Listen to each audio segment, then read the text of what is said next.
एक भी घर ऐसा ना हो जिसके घर में भगवान शंकर की पिंडी न हो।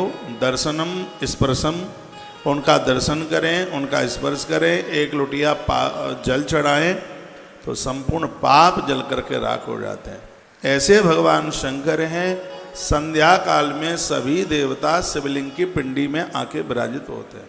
नारायण की पूजा के लिए विशेष समय भोर का बहुत ज़्यादा है, सुबह का। ऐसा नहीं है कि शंकर की पूजा आप सुबह नहीं कर सकते हैं।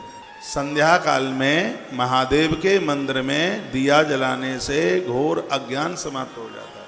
जिनके बच्चे पढ़ने में बहुत कमज़ोर हैं, मटर गश्ती करते हैं, पढ़ते लिखते नहीं हैं, उन बच्चों से शंकर जी के मंदिर में जहाँ जलहरी पर पानी गिरता है उस तरफ एक दिया शुद्ध देसी घी का उन बच्चों के हाथ से जलवाइए।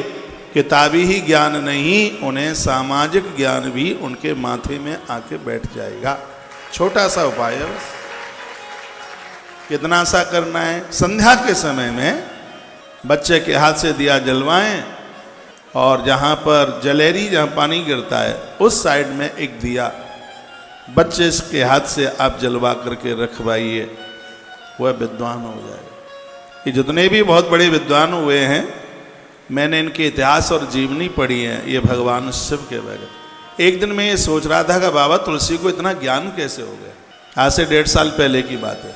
मैंने बाबा तुलसी के ऊपर रिसर्च किया, मैंने किताबें पूरी दी, किताबें पढ़ी, उनकी जीवनी पढ़ी, तब पता लगा कि रामचरितमानस रामायण लिखने में भी आदेश भगवान महादेव का था। मैं सोच रहा था कि बाबा तुलसी दिन भर ज्ञान के संस्कृत में रामायण लिखते थे, रात को कागज कोरा हो जाता था, तो वहाँ भी भगवान शंकर ही पधारे। उन्होंने कहा कि साधारण भाषा में, संस्कृत के तो बहुत ग्रंथ हैं, साधारण भाषा में इस ग्रंथ को लिखिए। भगवान महादेव की बहुत बड़ी कृपा थी।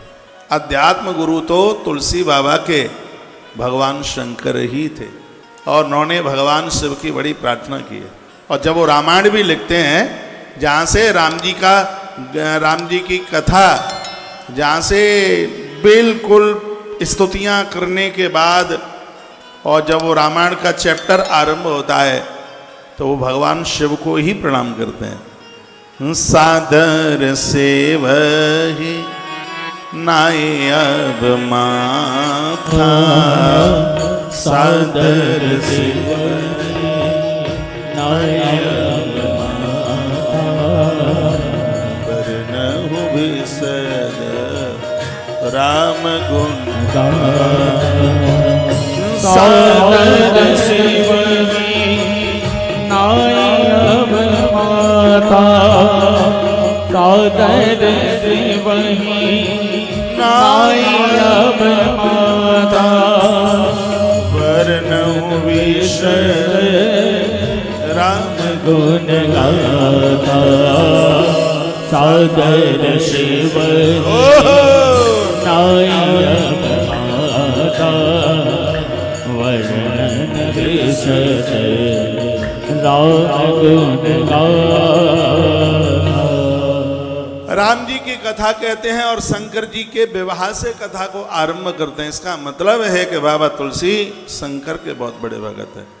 जिनके जीवन में शिव की आराधना आएगी वो विद्वान भी बनेंगे, ज्ञानी भी बनेंगे और वो धनवान भी बनेंगे।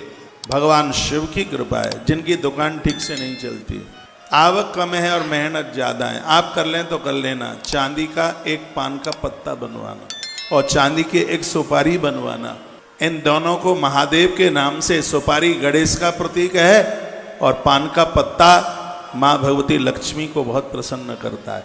16 उपचारों में पान से पूजा की जाती है।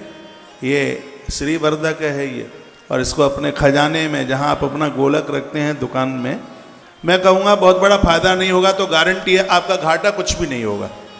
एक पान का पत्ता आप बनवा लीजिए, एक सुपारी चांदी की बनवा लीजिए और उसको आप अपने गले में आप रख लीजिए, आपकी बरकत होगी, कमी नहीं आएगी, दुकान पर काम करने में मन लगेगा।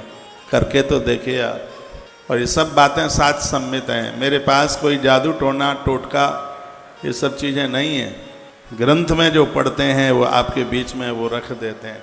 बच्चों की विद्वता के लिए, उनके ज्ञान के लिए भगवान शिव के मंदिर में शिवालय में घृत दिया जलाइए, चाहे वो मिट्टी का दिया हो, चाहे वो चांदी का दिया हो, और चाहे वो पीतल का दिया हो।